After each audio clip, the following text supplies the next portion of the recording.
अस्सलाम वालेकुम। मैं हूं अबसार आलम और आप देख रहे हैं मेरा यूट्यूब चैनल। मेरे इस यूट्यूब चैनल को सब्सक्राइब करें, लाइक करें और बेल आइकॉन बटन दबाएं। आज का हमारा व्लॉग होगा चीन भारत इशू पे, जो तिब्बत पर इन दोनों के दरमियान इख्तिलाफात हैं बहुत अरसे से, और उसकी वजह से चीन और भारत की जंग का ख़तरा अगर किसी एक रीज़न है उसकी, तो वो तिब्बत है। और पिछले 6 दिनों में दो ऐसे बड़े वाक़यात हुए हैं जो इस जंग के ख़तरात को खदशात को जिन्होंने बढ़ा दिया है। और उसकी वजह ये है कि वन चाइना पॉलिसी पे चीन ने आज तक कभी कोई कॉम्प्रोमाइज़ नहीं किया, और वन चाइना पॉलिसी के मुताबिक ताइवान भी चीन का हिस्सा है और तिब्बत भी चीन का हिस्सा है। और रिसेंटली ये लगा है, जो मैंने दो वाक़यात की बात की है, एक भारतीय एक्सटर्नल अफेयर्स मिनिस्टर जो वज़ीर ख़ारजा उनके जयशंकर, वो चाइना के दौरे पर गए। एससीओ कॉन्फ्रेंस जो फॉरेन मिनिस्टर्स की हो रही थी उसमें शिरकत के लिए, और वहाँ उनकी मुलाकात प्रेसिडेंट शी से भी हुई और वहाँ के चीन के नायब सदर से भी उनकी मुलाकात हुई। और उस मुलाकात में उन्होंने कोशिश की कि चीन के साथ उनके जो तजारती ताल्लुकात हैं, 144 बिलियन डॉलर की ट्रेड है दोनों ममालिक के दरमियान, जिसमें से 99 बिलियन यानी कि 99 अरब डॉलर जो हैं वो चीन का सामान इंडिया में आता है, और तकरीबन 45 अरब का सामान इंडिया से चीन जाता है। और जो चीन से इंडिया आता है उसमें रेयर अर्थ मिनरल्स जो हैं वो बहुत इंपॉर्टेंट हैं। उसकी वजह से इंडिया की जो स्टील की इंडस्ट्री है, जो उसकी कार इंडस्ट्री है, जो उसकी इलेक्ट्रॉनिक की इंडस्ट्री है, वो चलती है। और उसकी जो उसमें जो फॉरेन इन्वेस्टमेंट इन इंडस्ट्रीज में आई हुई है, और चाइना ने उसकी इंपोर्ट जो है इंडिया को बंद कर दी है कुछ अरसे से, जिसकी वजह से इंडिया के अंदर उस इन तमाम मिनरल्स का स्टॉक ख़त्म हो रहा है और वहाँ की इंडस्ट्री बंद होने के दहाने पर पहुँच गई है। जिससे ना सिर्फ ये कि इंडिया की जो फॉरेन इन्वेस्टमेंट है उसको नुकसान पहुंचेगा, बल्कि वहाँ बेरोजगारी भी बढ़ने का खतरा है, बहुत सारी इंडस्ट्री बंद होने का खतरा है। और इंडिया को जो मोदी जिस जीडीपी ग्रोथ पे फख्र करता है उसको शायद नुकसान पहुंचे। इसलिए इंडियन एक्सटर्नल अफेयर्स मिनिस्टर ने, आपने शायद क्लिप भी देखा हो, वो नायब सदर को ये दरख्वास्त कर रहे हैं कि आप हमारे साथ, हम आपके साथ तजारती और सफारती ताल्लुकात को बेहतर करना चाह रहे हैं। लेकिन इसके साथ साथ, जैसे कि इंडिया की एक आदत है, और दायरा हर मुल्क के अपने नेशनल इंटरेस्ट होते हैं, लेकिन इंडिया ने एक बारीक गेम खेली है। ये ये गेम खेली गई है दलाई लामा के जरिए, और चीन ज़ाहिर है एक सारी सूरत को बड़े गौर से मॉनिटर कर रहा है। और वन चाइना पॉलिसी पे ना ही तिब्बत चीन देगा, ना ही ताइवान। और इंडिया को इस बात का पता है बहुत अच्छी तरह से। तो दलाई लामा की जो 90 साल, उनके वो 90 साल के हुए हैं 6 जुलाई, इस 6 जुलाई को उनकी सालगिरह थी, और उस सालगिरह उन्होंने धर्मशाला इंडिया में मनाई, जो कि हिमाचल प्रदेश में एक कस्बा कह लें या शहर कह लें, धर्मशाला, वहाँ पे वो उनका हेडक्वार्टर है। वो 1959 में, 1959 में जब चीन ने क्रैकडाउन किया तिब्बत की अंदर, तो वहाँ से वो फरार हुए दलाई लामा, और वो वहाँ से फरार होकर इंडिया आ गए। इंडिया में फिर उनको धर्मशाला में उनके लिए एक बाकायदा कॉम्प्लेक्स बनाया गया इंडिया की तरफ से। इंडिया ने उनको पनाह दी। 1960 में एक हुकूमत खड़ी की गई, जो तिब्बत की एक exile government, government in exile of Tibet, उसको तिब्बत सेंट्रल एडमिनिस्ट्रेशन टीसीए भी कहा जाता है, वो हुकूमत बना दी गई। तो उस 1960 में जब वो हुकूमत बनी और उसके सरबरा दलाई लामा बने, तो ये पहली दफ़ा हुआ तारीख में बुद्धिज़्म की के जो दलाई लामा हैं वो स्पिरिचुअल लीडर हैं बुद्ध मत के, और बुद्ध मत के जितने फॉलोअर्स हैं पूरी दुनिया में, उसके जो स्पिरिचुअल लीडर हैं वो दलाई लामा हैं। लेकिन पहली बार हुआ कि ना सिर्फ वो उनके स्पिरिचुअल लीडर बने, बल्कि इस हुकूमत के बनाने से वो उनके सियासी और इंतजामी लीडर भी बन गए। और ये दोनों ओहदे अभी तक उनके पास है। लेकिन इस जो उनकी सालगिरह हुई है, 90वें सालगिरह, इसमें उन्होंने ऐलान किया है, अब एक बुद्ध मत का एक कॉन्सेप्ट है री इनकारनेशन का।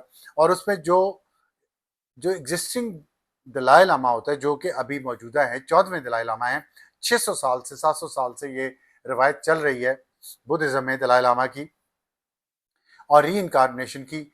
और उस री इनकारनेशन की रवायत के मुताबिक जो दूसरा जन्म होता है, जो जो दलाई लामा इस वक्त जिंदा हैं, उनकी रूह जो है जब वो फौत होंगे, हाँ, तो उनकी रूह निकल के किसी और इंसान में चली जाएगी कम उम्र में, और उसको दलाई लामा का दर्जा दिया जाएगा।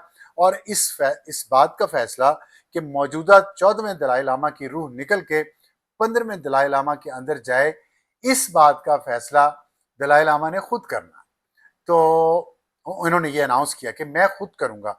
हालांकि एक पैनल होता है, वो फैसला करता है कि कौन अगला दलाई लामा होगा और उसकी फिर ट्रेनिंग की जाती है, उसको पढ़ाया लिखाया जाता है और उसको इस काबिल बनाया जाता है कि वो एक स्पिरिचुअल लीडर के ओहदे पर फाइज हो सके। लेकिन चूंकि ये दलाई लामा सियासी भी हैं और स्पिरिचुअल लीडर भी हैं, तो इसलिए इन्होंने ये कहा कि मैं खुद फैसला करूंगा। अब इस पे जो इंडिया के वहाँ पे उस वक्त मिनिस्टर मौजूद थे, उन्होंने भी उनके इस ऐलान की हिमायत कर दी और ये उन्होंने कहा साथ दलाई लामा ने कि मैं ये फैसला तिब्बत में जाके नहीं करूंगा। मैं, क्योंकि तिब्बत पे चीन की हुकूमत है और चीन की हुकूमत फ्रीडम के खिलाफ है, अनडेमोक्रेटिक है। मैं एक जमहूरी मुल्क में जहाँ आज़ादी है, इजहार राय है, मैं उस मुल्क में रह के ये फैसला करना चाहता हूँ कि अगला दलाई लामा कौन होगा और मेरी रूह किस में अगले दलाई लामा में जाएगी ट्रांसफर। मैं नया जन्म किसी और शेप में मैं कैसे लूंगा, ये मैं फैसला करूंगा और उस ट्रस्ट बेस जो धर्मशाला में इंडिया में मौजूद है, उनके मशवरे से ये करूंगा। तो ये जो उन्होंने ये ऐलान किया है, इसके बाद चीन ने इस बात को रद्द कर दिया है और उन्होंने सख्त वार्निंग दी है। उन्होंने कहा है कि चीन ऐसा कोई फैसला नहीं मानेगा और अगले दलाई लामा का फैसला चीन के अंदर तिब्बत में होगा और चीन की हुकूमत की मर्जी से होगा, क्योंकि तिब्बत चीन का हिस्सा है। और जो साउथ तिब्बत, जिसको अरुणाचल प्रदेश का नाम इंडिया ने दिया है और उसको चीन साउथ तिब्बत कहता है, उस पर भी झगड़ा है। और उस पर झगड़ा जो मैकमोहन लाइन जो ब्रिटिश दौर में खींची गई थी चाइना और इंडिया के दरमियान, उसमें उसी तरह जिस तरह हमारे यहाँ ड्यूरन लाइन का फैसला नक्शे पे एक लकीर खींच के मिस्टर ड्यूरन ने कर दिया था, इसी तरह जब बरतानिया का राज था तो शिमला एग्रीमेंट 1914 में हुआ चाइना इंडिया, ब्रिटिश इंडिया और तिब्बत के दरमियान। और उसमें तिब्बत को जो तकसीम किया गया उसके बॉर्डर को, तो वो नक्शा सामने रख के मिस्टर मैकमोहन ने उसको तकसीम कर दिया, लकीर लगा दी। जिस तरह पंजाब को तकसीम किया था यहाँ पे जो बाउंड्री कमीशन बना था बरतानिया का। तो इस दुनिया में जितने झगड़े हैं, जहाँ जहाँ झगड़े हैं, जहाँ जहाँ जंगे हैं, वो बरतानवी राज का छोड़ा हुआ विरसा है। खास तौर पे एशिया में और मुस्लिम ममालिक में फ़लस्तीन का झगड़ा देख लें, कश्मीर का झगड़ा देख लें, अरुणाचल प्रदेश का या तिब्बत का झगड़ा देख लें, और या ताइवान का देख लें या आप हांगकांग का देख लें झगड़ा, ये सारे बरतानिया के छोड़े हुए झगड़े हैं। तो इनकम्प्लीट पार्टीशन और जानबूझ के ये मसाइल छोड़े गए। तो अब वो 1914 का जो माहिदा था उसको चाइना ने रेटिफाई नहीं किया। तिब्बत की जो उस वक्त की हुकूमत थी और इंडिया ने किया था, और अब उस मैकमोहन लाइन को लाइन ऑफ एक्चुअल कंट्रोल का नाम दिया गया है दोनों ममालिक की मर्जी से, चीन और इंडिया की। तो वो इंटरनेशनल बॉर्डर तस्वुर नहीं होता और चीन अपना क्लेम डालता है अरुणाचल प्रदेश पे भी, जो कि साउथ तिब्बत उसको कहते हैं।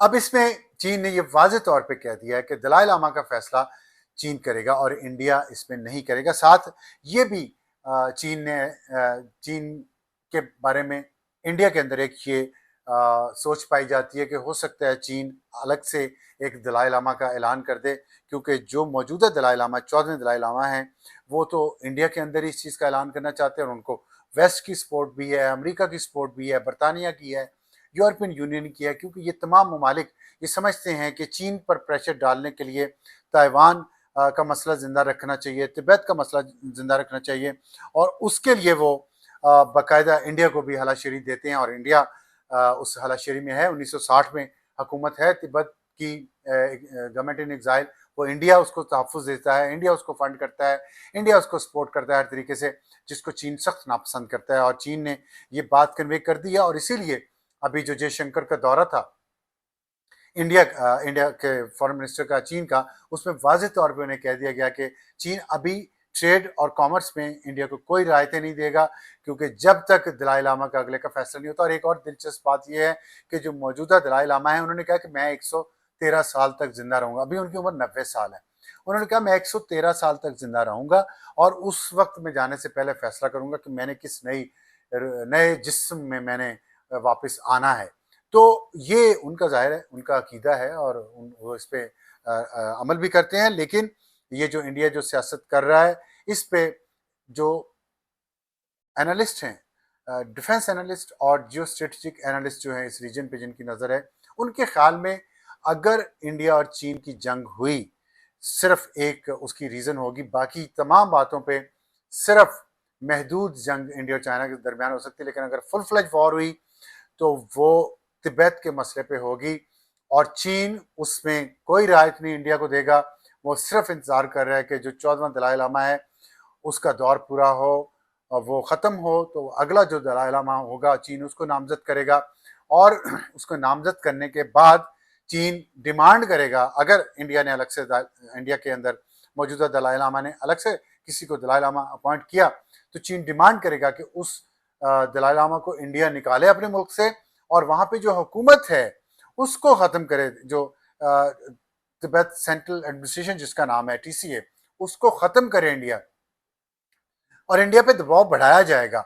और उस पर अगर जंग हुई तो ये भी कहा जा रहा है कि वो जंग सिर्फ चीन नहीं लड़ेगा इंडिया के साथ, उसमें पाकिस्तान और चीन का जो अब स्ट्रेटेजिक अलायंस हो चुका है इस खित्ते के हवाले से, इस रीजन के हवाले से, वो उसमें बहुत सारे चीज़ें डिस्कस हो चुकी हैं, बहुत सारे फैसले हो चुके हैं और उसमें यह है कि अगर अब इंडिया और चीन की जंग हुई तो पाकिस्तान कश्मीर का मसला वंस फॉर ऑल हल कर लेगा और उसके साथ हो सकता है कि आसाम का मसला भी चीन हल कर दे। तो जो अरुणाचल प्रदेश है वो एक ऐसी जगह पे वाक़ है कि अगर वो चीन ने वापस ले लिया इंडिया से तो इंडिया का बहुत सारी अपनी मशरकी रियासतों के साथ राब्ता वैसे ही ख़त्म हो जाएगा। तो ये एक सिचुएशन डेवलप हो रही है। इसमें एक चीज़ तय है कि जब तक मोदी सरकार और उनके अभी 4 साल रहते हैं वो हुकूमत में है, इंडिया और चीन के साथ ताल्लुकात बेहतर नहीं हो सकेंगे और ना ही चीन इंडिया को रियायतें देगा और ना ही इंडिया जो है दलाई लामा के इशू पर चीन को कोई रियायतें देगा, जिसकी वजह से ये टेंशन जारी रहेगी। इस दौरान अगर दलाई लामा जिंदा रहते हैं तो शायद ये एस्केलेशन मजीद ना हो, लेकिन अगर दलाई लामा उस मोदी हुकूमत का दौर ख़त्म होने से पहले मर जाते हैं तो उसके बाद ये जो कशीदगी है चीन और भारत के दरमियान वो बढ़ जाएगी और इसीलिए जो जयशंकर का विजिट था वो इसी मकसद के लिए था शायद कि उस कशीदगी को कम किया जाए। ख़ास तौर पे पाक भारत जंग के बाद इंडिया ने जो मुसलसल अक्यूज़ किया चीन को और उस पर इल्ज़ाम लगाए हैं और प्रोपेगेंडा किया है अपने मीडिया के ज़रिए और चीन को एक विलन के तौर पर पेश करने की कोशिश की है, उसका मनफी रिएक्शन इंडिया की तरफ चीन की तरफ से आ रहा है और इस वजह से जयशंकर सब बेचारे खाली हाथ इंडिया को लौट चुके हैं। और इसके साथ ही लेकिन उस वक्त जब 98वीं सालगिरह हो रही थी चाइना की जो लिबरेशन आर्मी है उसकी फाउंडेशन जब हुई, 98 साल उसको पूरे हो गए हैं, उसकी एनिवर्सरी थी। उस पर जो चीफ गेस्ट थे उन्हीं दिनों जब जयशंकर साहब वहाँ पे इंडिया के जाके वहाँ पे चीन से रिक्वेस्ट कर रहे थे कि हमारे लिए आप ट्रेड हमारे साथ जारी रखें और ये export of rare earth mineral ना रोकें, उस वक्त चीन ने पाकिस्तान के chairman joint chiefs of staff committee general Shamshad Mirza साहब को दावत दी, मेहमान खुसूसी बनाया, अपनी उस 98वें एनिवर्सरी का ये पैगाम दिया है इंडिया को भी और दुनिया को भी कि चीन और पाकिस्तान आयरन ब्रदर्स हैं। आज के लिए इतना ही। खुदा हाफिज़।